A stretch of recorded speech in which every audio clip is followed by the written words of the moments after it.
Hello, Tracy. This is the kitchen here, as you can see.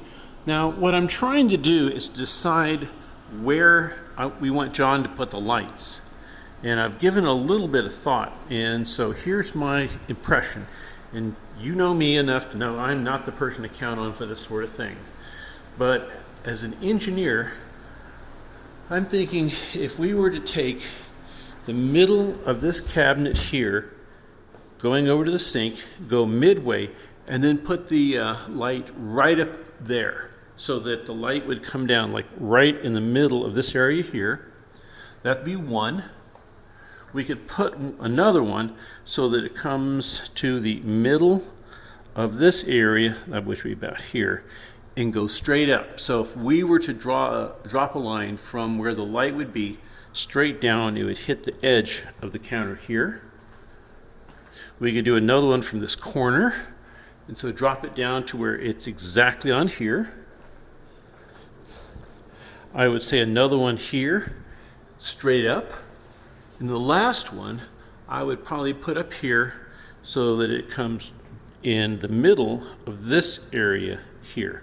So straight up from here. Now we might want to have the center, of the cabinet. These are usually 24 inches wide.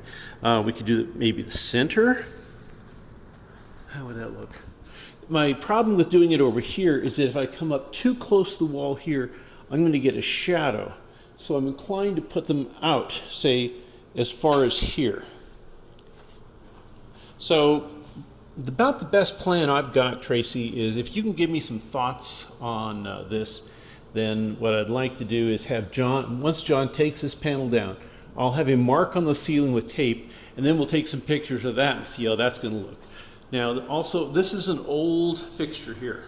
I recommend we swap this old fixture out with one of the new LEDs that he's going to put in.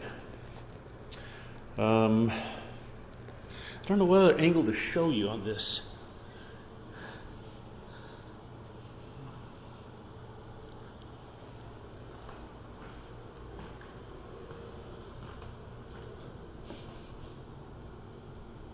Anyway, Tracy, if you can think of something else I can provide for you in terms of a measurement or something else, let me know, and I'll be happy to do that.